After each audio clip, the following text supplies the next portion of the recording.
On today's interview, we meet Paul Largay, president of Largay Travel and 26-year veteran in connecting people to the world's most exotic and dreamy locations.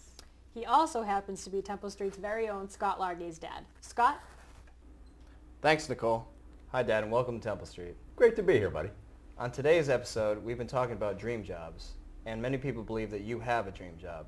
Can you tell us what the difference is between being a travel agent and being a travel specialist? Yeah, travel agents send people to Podunk U. Travel specialists send them to the headwaters of the Amazon. All right. So, how did you get into travel, and how have you stayed in the industry for so long? Well, candidly, my father canned my ass when I was about 23 from his business.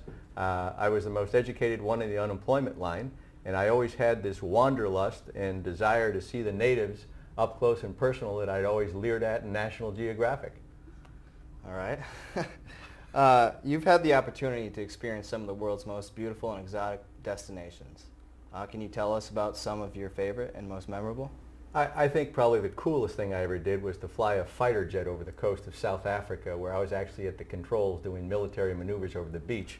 The family that we strafed and did a rocket attack, I think, is still in therapy in South Africa. They think there was some sort of international coup going on. Very nice. You also recently summited Mount Kilimanjaro. Can you tell us a little bit about that? That was a lifelong dream, and I'm happy to be here to tell you it was a success. I went up with a couple of friends. It took us 5 days to get to the summit, and when we got there it was 20 below zero, and we were at 19,380 feet, and one of the aids we had, believe it or not, to get to the summit was Viagra. They've substituted that for Diamox, and the good news, it gets you to the top. The bad news is you can't share the photos with too many people. I wouldn't think so. You also recently signed a deal with Richard Branson where you are one of 40 worldwide space agents. Can you tell us a little bit about that? Yeah, Richard Branson, like me, has had a dream about going to space in something outside of NASA. So he created a company called Virgin Galactic, and he went out and found people like me that had this desire to go beyond what is considered to be the upper stratosphere out into space. It's suborbital, but you go to 52 miles above the Earth, and they put you through all sorts of astronaut training. We've been on what they call the Vomit Comet. We go up to 50,000 feet, and you go weightless, and you fly like Superman from one end of the plane to the next. And I thought of you, son. That's something you'd really like. It's pretty much every kid's fantasy. Right, to squeeze a bottle of water and watch the droplets go up and then chase M&Ms and then fly airborne around. Is, my only disappointment was my red cape was still at the cleaners. That's too bad. It is a shame, son. American young adults don't nearly travel as much as their European and Australian counterparts. Do you think that we should travel more, and do you have any advice for students that are trying to travel on a budget?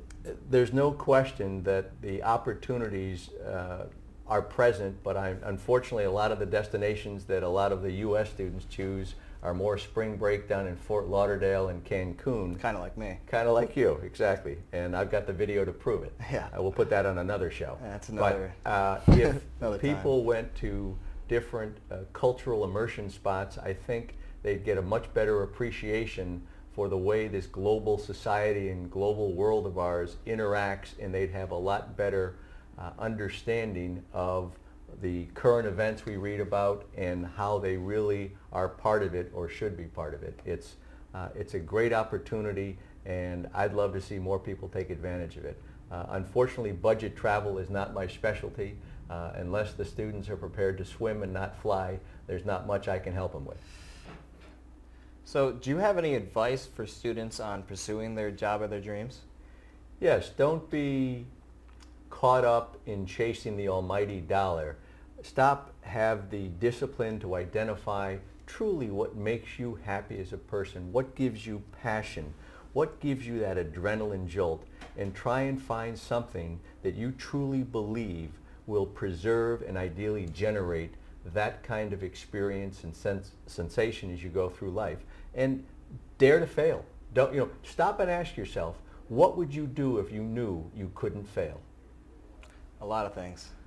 And I've got evidence of that that we won't share at this time, but you know what? It's better to say in the end, boy, I maybe shouldn't have, as opposed to, wow, I wonder if. The key to life is don't die curious.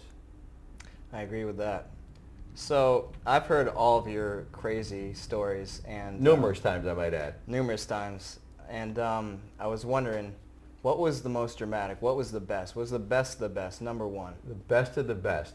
I would have to say I've been to Africa 13 times and I've been so many different destinations, but probably the most dramatic experience I had was one morning in the same hot air balloon experience that you and I had. You didn't happen to be on this particular one. I was with your grandfather, and we were flying over a herd of elephants as the sun was coming up in the background, and there were two elephants off to the side, and one of the elephants reared back and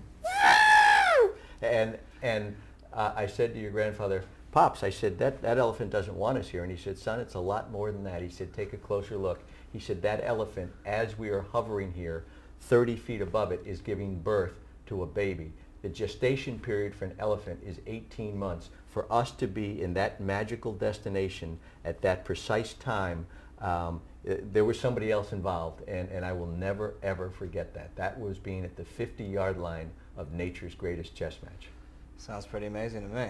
And in that opportunity, you've been in that hot air balloon. Every day is different. Every opportunity, you've got to be on the front lines if you want to experience life. And boy, what a great place to be. But Africa, suspended from a hot air balloon. Doesn't sound too bad. I can't wait that we do it again, buddy. Me either. Well, thank you for joining us here on Temple Street. It's been a pleasure. Well, thank you for having me, and look forward, if the opportunity presents itself, to make a return visit. Like MacArthur said, I shall return. And back to you, Nicole. Thanks, Scott. I can't believe all the places he's been as part of his job. Suffolk recently held its second annual Rammy Awards, showcasing students' work in visual media. Temple Street's Amy Strong has the story.